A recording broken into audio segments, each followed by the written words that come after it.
Hello everyone, स्वागत है आप सभी का आपके अपने यूट्यूब चैनल पर। मैं हूँ राकेश चलरेजा, आपका अपना एप्टीट्यूड मेंटर। मैं ना बहुत सारे अलग अलग वीडियोस का ना मतलब एक कोलैज लेकर चल रहा हूँ। हाँ, कंप्यूटर के वीडियोस वगैरह मैं बिल्कुल समय पर डाल रहा हूँ। फिर मैंने बीच में आपके लिए मैथ्स के वीडियोस भी डाले, और अब मैं आप बच्चों के लिए इंग्लिश का वीडियोस लेकर हाजिर हो गया हूँ। ठीक है, तो इस वाले वीडियोस में हम लोग क्या करने वाले हैं, जरा इतना से समझिएगा। इस वाले वीडियो में आपके एग्जाम के पॉइंट ऑफ व्यू से जो इम्पोर्टेंट ईडियम्स हैं, जो यूजफुल ईडियम्स हैं, उसे मैं एक बार आपको फटाफट गो थ्रू करवा देता हूँ। इस वाले ईडियम्स को आप बस एक बार रिलैक्स होकर सिट डाउन हो जाइए और सिर्फ इत्मीनान से सुन लीजिए। सुन भी भर लेंगे ना तो एग्जाम में क्या होता है कि इन ईडियम्स की ना दरअसल मीनिंग पूछी जाती है। 4 ऑप्शंस लिखे रहेंगे और वहां पर आपसे मीनिंग पूछी जाएगी। तो आपको ना उन सारे इडियम्स की मीनिंग पता होनी चाहिए, तो एक क्वेश्चन आपका फटाक से क्रैक हो जाता है। अब इसमें ज्यादा एफर्ट देने की जरूरत नहीं है, बहुत इत्मीनान से बस मुझे ये देखने की जरूरत है कि मुझे उस इडियम्स की मीनिंग पता है या नहीं पता है। तो आपके एग्जाम के हिसाब से जो इंपॉर्टेंट इडियम्स हैं उनके सभी की एक लिस्ट बनाकर मैं आपके सामने हाजिर हो गया। उसके पहले ही मैंने कई सारे इडियम्स आपसे डिस्कस किए ही हुए हैं। इस वाली वीडियो में मैं कुछ और इडियम्स आपसे डिस्कस कर लेता हूँ। फटाफट उन इडियम्स को हम लोग देख लेते हैं, ठीक है। सबसे पहला है आई ईट लाइक अ बर्ड। जैसे अगर एक कोई इंसान इस तरह का मुहावरा कहता है कि यार तू तो चिड़िया की तरह खाती है, तो अगर कोई इंसान के लिए हम लोग कह रहे हैं कि आप चिड़िया की तरह खाते हो, इसका मतलब कि आप बहुत कम खाते हो। तो इसकी मीनिंग है आई ईट लाइक अ बर्ड की मीनिंग है it means I don't eat much. इसकी मीनिंग है कि वो इंसान बहुत ज्यादा नहीं खाता। अब हमेशा ना मैं ये करता हूँ कि जब भी आपके सामने ना ईडियम्स वगैरह लेकर हाजिर हूं ना, तो हमेशा उन ईडियम्स को ना एक एग्जाम्पल के थ्रू जरूर समझाऊं। तो एक एग्जाम्पल देख लेते हैं। एग्जाम्पल क्या कहता है, जरा इत्मीनान से देखना। अगर कभी मान लिया आपके एग्जाम में अगर ये ईडियम आता है, या मान लिया अगर आप कभी ये ईडियम अपनी बोलचाल में भी यूज करते हैं, तो इंग्लिश का एक खास बात है ना कि आप इसको अपनी बोलचाल में भी लेकर आ सकते हैं, है ना। आप अगर मान लिया किसी से बात करते हैं तो कोशिश कीजिए इन सारे ईडियम्स का प्रयोग करने की। आपको बहुत मजा आएगा, आपको कम्युनिकेट करने में बढ़िया लगेगा। कैसे यूज कर सकते हैं आप? You eat like a bird, no wonder you can keep yourself so slim. इसका सेंस ये है कि तुम चिड़िया की तरह खाती हो। इस बात में कोई आश्चर्य की इसमें कोई आश्चर्य की बात नहीं है कि तुम खुद को बहुत स्लिम रखती हो। पॉइंट आ रहा है समझ में? चलिए चलते हैं फटाक से नेक्स्ट वाले क्वेश्चन की तरफ। अगला वाला ईडियम है अपने पास, she is a smart cookie. मतलब ये है कि शी इज वेरी इंटेलिजेंट। अगर आप किसी के लिए ये ईडियम यूज करते हैं तो इसका मतलब ये है कि वो इंसान जो है बहुत ही इंटेलिजेंट है। She is a smart cookie का सेंस है शी इज वेरी इंटेलिजेंट। देखते हैं इसकी मीनिंग, मतलब इसका सेंटेंस, इसका एग्जाम्पल देखते हैं कि इसको कैसे यूज कर सकते हैं हम लोग इंग्लिश के अपने टर्म्स में। लिखा हुआ है she is smart cookie that's what I am trying to say. मैं यही कहने की कोशिश कर रहा था, इस एग्जांपल की मीनिंग है मैं यही कहने की कोशिश कर रहा था कि वो बहुत इंटेलिजेंट है। चलते हैं फटाक से नेक्स्ट वाले इडियम की तरफ। और ये रहा आपकी स्क्रीन पर अगला इडियम। अगला, हाँ, अगला इडियम है she is full of beans. इसका मतलब है कि वो बहुत ही एनर्जेटिक रहती है। तो अगर मान लिया हम लोग किसी के लिए ये टर्म यूज करते हैं, अगर मान लिया आपके एग्जाम में एक टर्म आता है कि she is full of beans, का मीनिंग क्या है, तो इसका मतलब ये है कि वो बहुत ही ज्यादा एनर्जेटिक रहती है। जैसे एग्जाम्पल देखते हैं। एग्जाम्पल है upon hearing the good news Mary was definitely full of beans. ये खबर सुन लेने के बाद, ये खुशखबरी सुन लेने के बाद मैरी पक्का अपनी कुर्सी से उछल पड़ेगी। इसकी मीनिंग ये है। चलते हैं फटाक से नेक्स्ट वाले क्वेश्चन की तरफ। अगला है माय बॉस वेंट बनानास। एक और ईडियम, जबरदस्त, बहुत ही ब्यूटीफुल ईडियम। इसका सेंस ये है कि जब कोई इंसान किसी पर बहुत ही ज्यादा गुस्सा हो जाता है, बहुत ही ज्यादा नाराज हो जाता है, बहुत ज्यादा बिगड़ जाता है, तो हम लोग उसके लिए यूज करते हैं कि he is gonna gone me on bananas. तो कैसा सेंस है गॉन ऑन मी बनानास? मतलब ये है कि माय बॉस वेंट बनानास का मतलब ये है कि जो मेरा बॉस है वो मुझ पर बहुत गुस्सा करने वाला है। अब इसका आप यूज कैसे करेंगे, एग्जाम्पल के थ्रू थोड़ा समझने की कोशिश करो। वेंट बनानास का मतलब है कि गुस्सा करना, नाराज हो जाना, ठीक है। अब एग्जाम्पल देखिए, एग्जाम्पल में क्या लिखा हुआ है? एग्जाम्पल में लिखा हुआ है I tried to ask about him, she went bananas, she sobbed and hold. इस सेंटेंस की मीनिंग ये है कि मैंने उससे उसके बारे में पूछा। मतलब सोचो कि कोई हस्बैंड जो है अपनी वाइफ से किसी और इंसान के बारे में पूछ रहा है, पॉइंट है समझ में। तो यूजुअली जो फीमेल होती है ना, इस चीज को लेकर उनका रिएक्शन कैसा रहता है कि वो ना इस टॉपिक पर ज्यादा बात करना पसंद नहीं कर रही होती है। एग्री करते हो आप? तो क्योंकि वो उस टॉपिक पर ज्यादा बात करना पसंद नहीं कर रही होती है, तो वो थोड़ा सा ओवर रिएक्ट कर जाती है, या फिर थोड़ा सा एब नॉर्मल तरीके से पेश आ जाती है। तो वो कैसा पेश आती है? I tried to ask about him, she went bananas. इसका सेंस ये है कि जब मैंने उसके उसके बारे में पूछा तो वो मुझ पर गुस्सा हो गई। पॉइंट है समझ में? कंफर्टेबल है पलक? वो मुझ पर गुस्सा हो गई। शी सॉब्ड एंड होल्ड, वो जोर जोर से रोने लगी और चीखने भी लगी। सीना है समझ में? मतलब कुछ ऐसा सेंसिटिव टॉपिक था जिस पर कोई इंसान जो है सामने वाले से पूछ रहा था और वो उस पर बात नहीं करना चाह रही थी, बट ही वांट इट कि वो उस पर बोले। सीना है समझ में? तो जिसकी वजह से शी वेंट बनानास। चलिए चलते फटाक से नेक्स्ट इडियम की तरफ। अगला इडियम ये रहा आपकी स्क्रीन पर। अगला इडियम कहता है I have got a lot on my plate. इसका सेंस ये है कि मेरे को, मतलब मुझे जो है मेरे प्लेट पर बहुत, मतलब मेरे प्लेट पर कहने का सेंस ये है कि मतलब मेरे पास बहुत सारी चीजें हैं करने के लिए। जब किसी इंसान के पास बहुत सारी चीजें होती है करने के लिए, तब वो इस तरीके से टर्म यूज करता है, I have got a lot on my plate. Point है आपको समझ में? It means I am very busy. ठीक है, अब इसको अपन यूज कैसे करेंगे, एक एग्जांपल के थ्रू समझते हैं। एग्जांपल देखने से ना हम लोग को ये आइडिया लगता है कि अच्छा इस तरीके से एग्जाम में क्वेश्चंस पूछे जाते हैं, तो उस तरीके को मेरे को यहाँ पर इस चीज को इस तरीके से क्रैक करना चाहिए, या फिर मेरे को इस तरीके से इसको यूज करना चाहिए। एग्जाम्पल देखने से मुझे पता चलता है। ठीक है, तो जरा समझो क्या लिखा हुआ है। Being a mom, a teacher and an athlete means I always have a lot on my plate every time. वो बोल रही है कि मैं टीचर भी हूँ, मॉम भी हूँ, फिर एथलीट भी हूँ। इस बात का मतलब यही है ना लाइक कि मेरे पास बहुत कुछ है करने के लिए, मैं तेरे साथ बकवास नहीं कर सकती।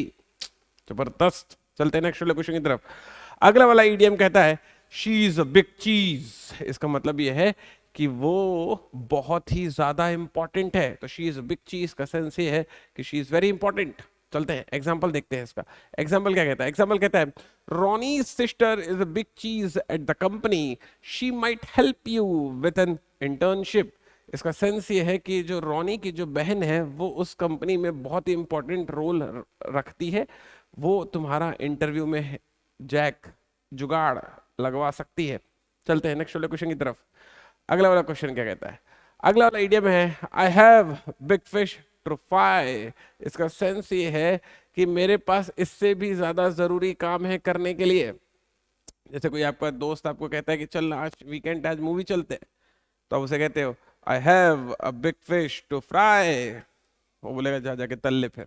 मतलब कहने का ये है कि उसको आप समझाओ कि यार मेरे पास और भी ज्यादा जरूरी काम है करने के लिए, मैं तेरे साथ मूवी नहीं जा सकता। कैसे यूज करेंगे इस वाले सेंटेंस को, इस वाले ईडीएम को? I do not have lot of time to spend on this issue, I have bigger fish to fry. जैसे क्या होता है कि घर में जैसे छोटे छोटे बच्चे हैं, तो दोनों भाई हैं, दोनों भाई बहन आपस में लड़ लिए, तो भाई बहन जब आपस में लड़ लिए तो मम्मी आती है और मम्मी कहती है कि मैं तुम्हारे इस फालतू के लड़ाई झगड़े पर ज्यादा समय नहीं बता सकती, मेरे पास बहुत सारे काम पड़े हैं। तो मम्मी जब ऐसे कहती है तो इसका मतलब मम्मी के पास बड़ी फिश है फ्राई करने के लिए। चलिए चलते हैं नेक्स्ट वाले क्वेश्चन की तरफ। अगला वाला है फील ब्लू। बहुत इंपॉर्टेंट ईडियम है ये वाला। ईडियम हमेशा एग्जाम में पूछा जाता है, इसको आपको बिल्कुल अवेयर रहना है इस चीज को लेकर। फील ब्लू का सेंस क्या होता है? फील ब्लू का सेंस होता है कि जब कोई इंसान बहुत दुखी फील कर रहा होता है तो उसके लिए हम टर्म यूज करते हैं फीलिंग ब्लू। कैसे यूज होता है सेंटेंसेस में फील ब्लू, उसको जरा समझने की कोशिश करते हैं। क्या लिखा हुआ है?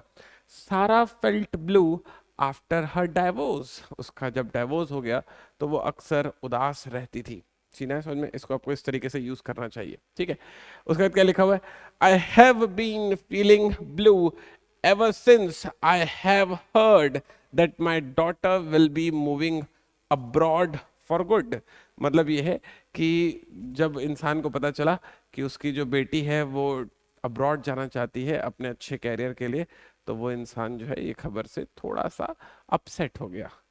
ठीक है, खुश भी है एक तरह से कि हाँ जाकर वो अपने कैरियर में ग्रो करेगी, लेकिन उससे बिछड़ने का उसको गम भी है। चलते हैं नेक्स्ट वाले क्वेश्चन की तरफ।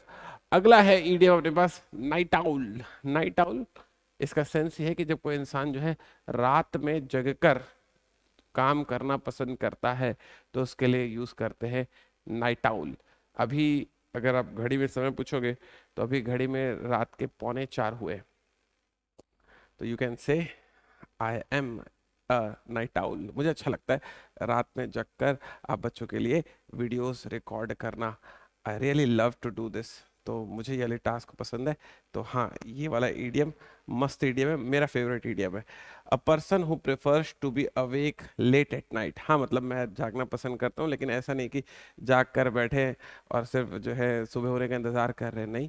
आई use to do some of the productive task. या तो मैं कुछ पढ़ना पसंद करता हूँ, या तो मैं कुछ चीज़ों पर नॉलेज गेन करना पसंद करता हूँ, या तो फिर मैं आप बच्चों के पास चले आता हूँ, आप लोगों के लिए वीडियो रिकॉर्ड करना पसंद करता हूँ। This is my favourite job. चलिए समझते हैं क्या कहता है, एक एग्जाम्पल की जरूर सुनते हैं। एग्जाम्पल में लिखा हुआ है, my wife is a night owl but I like to be an I like to be in bed at 10 o'clock। इसका मीनिंग को समझो। देखो, जब ये जो सेंटेंस वगैरह तुम जब पढ़ोगे अच्छे से और थोड़ा सा कंप्रीहेंड करने की कोशिश करोगे, तब आपको जो है ना इंग्लिश में अंडरस्टैंडिंग आने लगेगी। इंग्लिश में अंडरस्टैंडिंग एकदम एक झटके से नहीं आती है, बार बार बार बार बार बार बार बार चीज़ों को सुनते सुनते आने लगती है ना। तो इस सेंट वाले सेंटेंस का क्या मतलब है कि जो मेरी वाइफ है वो रात तक जागना पसंद करती है, पर मेरे को 10 बजे तक नींद आ जाती है, मैं 10 बजे तक बेड पे चला जाता हूँ। एक और सेंटेंस देखते हैं। In my younger days I was quite at night owl and would often stay up until sunrise। इसका सेंस ये है कि जब मैं जवान था उस समय पर मैं यूजुअली नाइट आउल था, मैं सुबह होते तक जागता रहता था। जबरदस्त। चलिए चलते हैं नेक्स्ट वाले क्वेश्चन की तरफ। हो सकता है आगे जाकर मैं ये वाला सेंटेंस आने वाले लोगों को कहूं। चलिए, अगला वाला ईडियम है इन डीप वाटर। इन डीप वाटर, ये वाला ईडियम ना अक्सर एग्जाम में पूछा जाता है। इन डीप वाटर का मीनिंग क्या है? इन डीप वाटर का मीनिंग है कि जब कोई इंसान ना बहुत ही ज्यादा सीरियस और कहना चाहिए कि मोर देन एक्सपेक्टेड सिचुएशन में फंसा हुआ रहता है। तो जब कोई इंसान बहुत ही ज्यादा किसी सीरियस सिचुएशन में फंसा हुआ है, तब हम उसके लिए यूज करेंगे इन डीप वाटर। जरा एक एग्जांपल के थ्रू इसको समझने की कोशिश करते हैं कि इसको यूज कैसे कर होता है। एग्जांपल क्या कहता है?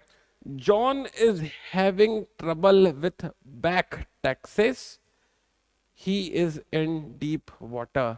मतलब कहने का ये है कि जो पुराने जो टैक्सेस थे, जॉन ने उसे शायद पे नहीं किया है, जिसकी वजह से वो मुश्किल में आ सकता है या आ चुका है। तो अपन बोल सकते हैं कि he is in deep water, वो एक सीरियस सिचुएशन में है। एक और एग्जांपल सुनते हैं। I am in deep water because I like to my wife. मैं बहुत ही ज्यादा मुश्किल में हूं क्योंकि मैंने अपनी वाइफ से झूठ बोल दिया है। मैंने नहीं बोला है, वो इंसान जो सेंटेंस है वो कह रहा है। चलते हैं अगले वाले ईडीएम की तरफ। अगला ईडीएम कहता है as fit as a fiddle. इसका सेंस ये है कि जब कोई इंसान बहुत ही ज्यादा हेल्दी होता है, तब हम उसके लिए टर्म यूज करते हैं as fit as a fiddle. ठीक है, इसको एक बार एग्जांपल के थ्रू समझते हैं। एग्जांपल कैसे? My grandmother's 89 but she is as fit as a fiddle. इसका मतलब ये है कि मेरी जो ग्रैंड मदर है वो 89 साल की है। देखो, अपनी ग्रैंड मदर अगर आपकी 89 साल की है, तो इंग्लिश में कैसे बोल सकते हो? My grandmother's 89। देख रहे हो, मस्त तरीका है इंग्लिश में चीजों को कन्वे करने का। ब्यूटीफुल लैंग्वेज इंग्लिश है ना। But she is as fit as fiddle, लेकिन वो अभी भी चलती फिरती दौड़ती भागती रहती है। Yes I did have surgery a few months ago.